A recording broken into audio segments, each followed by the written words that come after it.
Hello my dear gorgeous friends, ಮತ್ತೊಮ್ಮೆ ಒಂದು cup coffee ಜೊತೆ ಈ ನಿಮ್ಮ ಸುಮ. ಗೆದ್ದವರಷ್ಟೇ ಬದುಕಿನ ಪಾಠ ಹೇಳಬೇಕೆಂತಿಲ್ಲ, ಸೋತವರು ಅದಕ್ಕಿಂತಲೂ ಚೆಂದದ ಪಾಠ ಕಲಿತಿರುತ್ತಾರೆ ಎಂದು ಸಿದ್ದೇಶ್ವರ ಸ್ವಾಮೀಜಿ ಒಂದು ಕಡೆ ಹೇಳಿದ್ದಾರೆ. ಬದುಕು ಕಟ್ಟಿಕೊಳ್ಳಲು ಬದುಕೋದನ್ನೇ ಮರೆತು ಬಿಟ್ಟೆವು. ಜೀವನದಲ್ಲಿ ನಾವು ಬಹಳಷ್ಟು ಸಂಗತಿಗಳ ಹಿಂದೆ ಓಡುತ್ತಲೇ ಇದ್ದೀವಿಯೂ ಕೂಡ. ವಿದ್ಯೆ, ಹಣ, ಯಶಸ್ಸು, ಅಂತಸ್ತು, ಹೆಸರು. ನಮ್ಮನ್ನು ಎಲ್ಲರೂ ಇಷ್ಟಪಡಬೇಕು, ಹೊಗಳಬೇಕೆಂಬ ಆಸೆಯೊಂದಿಗೆ.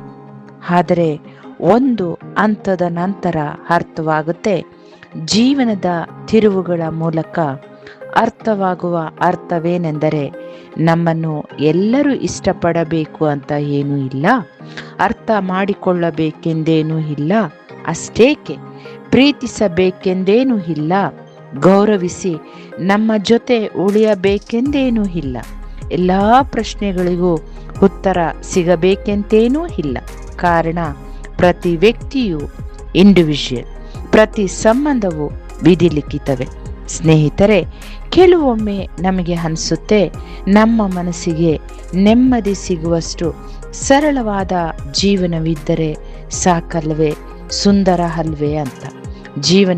ಅಂಥ ಜೀವನ ಸಿಕ್ಕರೆ ಸಾಕಪ್ಪ ಅಂತ ಅನಿಸಿಯೂ ಬಿಡುತ್ತೆ. ಯಾಕೆಂದರೆ ಜೀವನ ದೊಡ್ಡದಾಗಿರಬೇಕೆಂದು ಅಂತ ಅಲ್ಲ, ನಮಗೆ ನಮ್ಮವರಿಗೆ ಅರ್ಥವಾಗುವಂತಹ ಜೀವನ ಇದ್ದರೆ ಅದ್ಭುತ. ಏನಂತೀರ? ಹೌದಲ್ವಾ? ಇದು ಸಾಕಲ್ವಾ? ಕೆಲವು ಮಾತುಗಳು ಕೇಳಲಷ್ಟೇ ಸುಂದರ, ಅನುಭವಿಸಲು ನೆಮ್ಮದಿಗೆ ಬೇಕಾದದ್ದು ತೃಪ್ತ ಜೀವನ, ಸರಳ ಜೀವನ, ಅರ್ಥ ಮಾಡಿಕೊಳ್ಳುವ ಜೀವನ. ಹೌದಲ್ವಾ? ಆಡಂಬರವೇ ಶ್ರೇಷ್ಠವೆನ್ನುವವರಿಗೆ ಸರಳತೆ ಬಡತನ ಎನ್ನಿಸುವುದು ಸಹಜವೇ ಸ್ನೇಹಿತರೆ.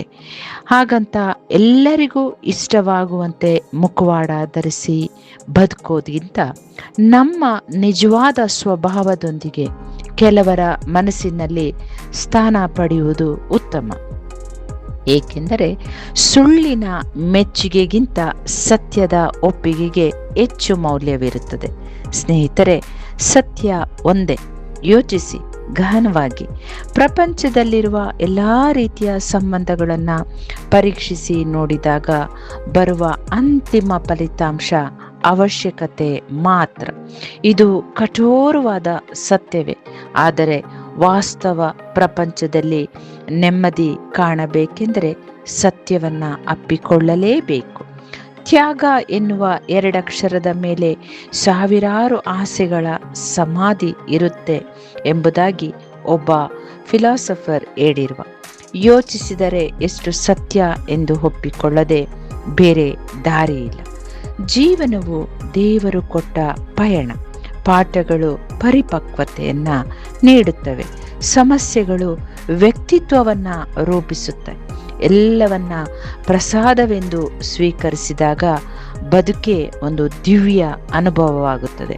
ಸ್ನೇಹಿತರೆ, ಮೊದಲು ತಿಳಿಸಿದಂತೆ ನೆಮ್ಮದಿಗೆ ಬೇಕಾದದ್ದು ತೃಪ್ತ ಜೀವನ, ಸರಳ ಜೀವನ.